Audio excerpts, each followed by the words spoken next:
How much time do I have? 5 minutes. 2.5 minutes. First, let me say hello to you. I'm André Gazsó from Vienna, colleague from Mashi. The first discussion was on the future panel, and I will rush through the pros and cons as fast as I can.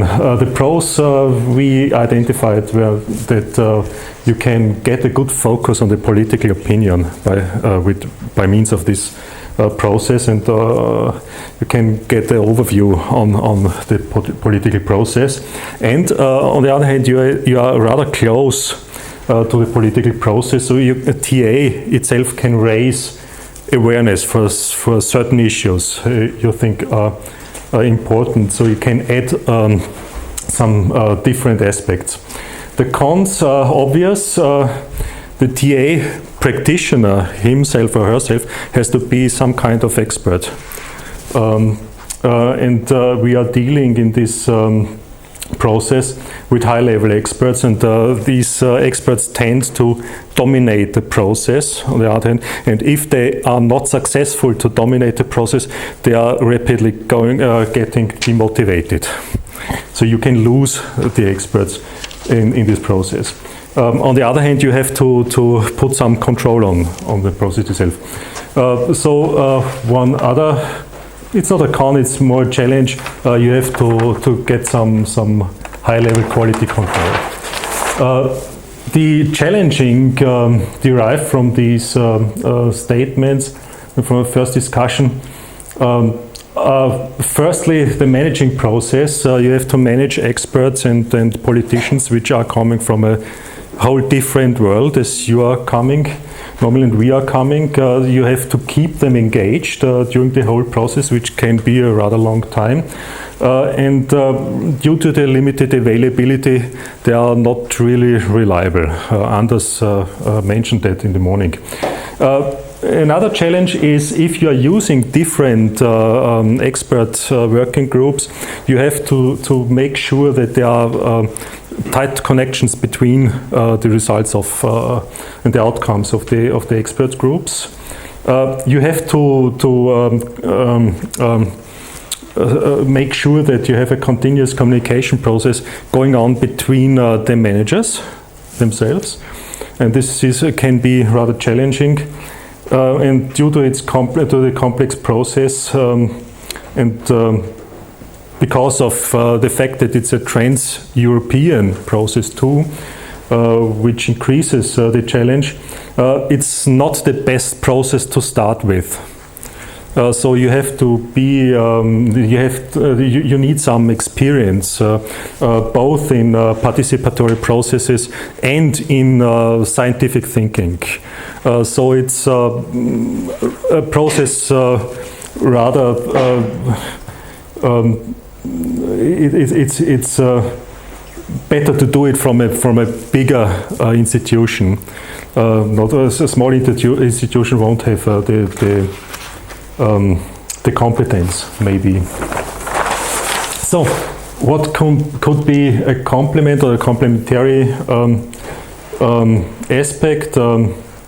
You can feed in some participatory methods to the international expert panel. You can add a national module to try to translate the international results to a national level and to get it better understood by the national politicians you want to reach. So you make it then relevant or more relevant to the national politicians. So this was for the first project, the future panel. The second method was the WeWeView. The pros and cons of this WeWeViews process are rather obvious. You get a great variety of citizens and a great variety of opinions in this process, but you also stir a rather high expectation level in these citizens you are talking to. So you have to pay attention to this aspect too.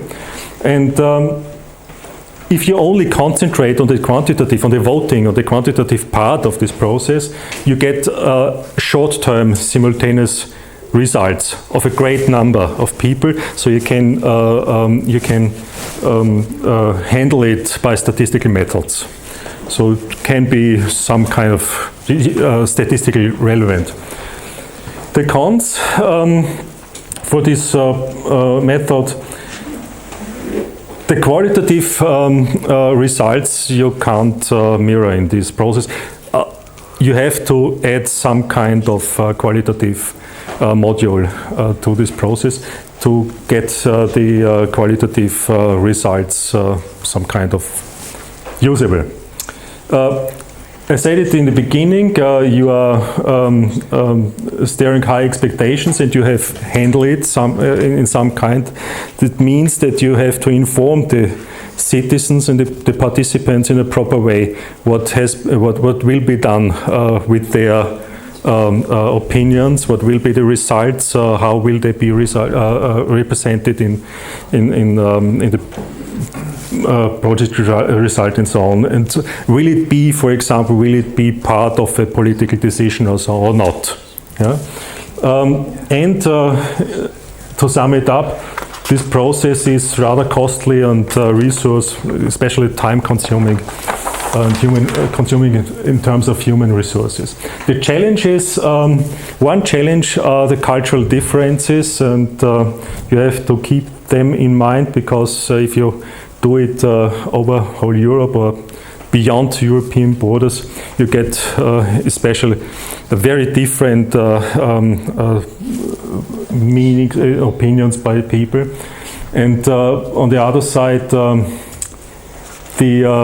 you have to keep in mind that some countries, or many countries, have some paternalistic attitude towards citizens. So there's a big difference between political culture and the ordinary citizens.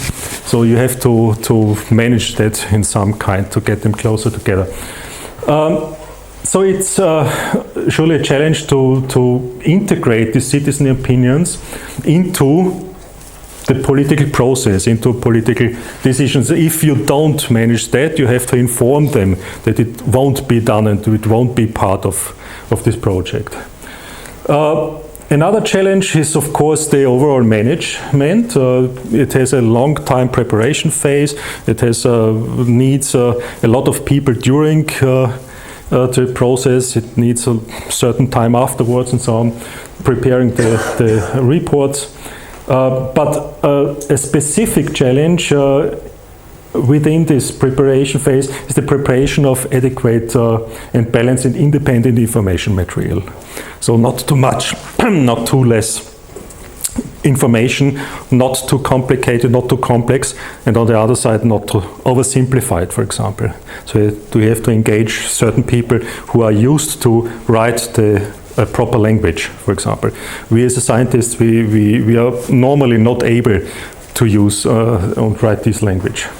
So the last challenge is you have somehow to transform these results to the national level. The same statement as before. So what could be a complementary module? You can, as in the first method, you can add a national qualitative module into the WeViews to use the qualitative results, for example, for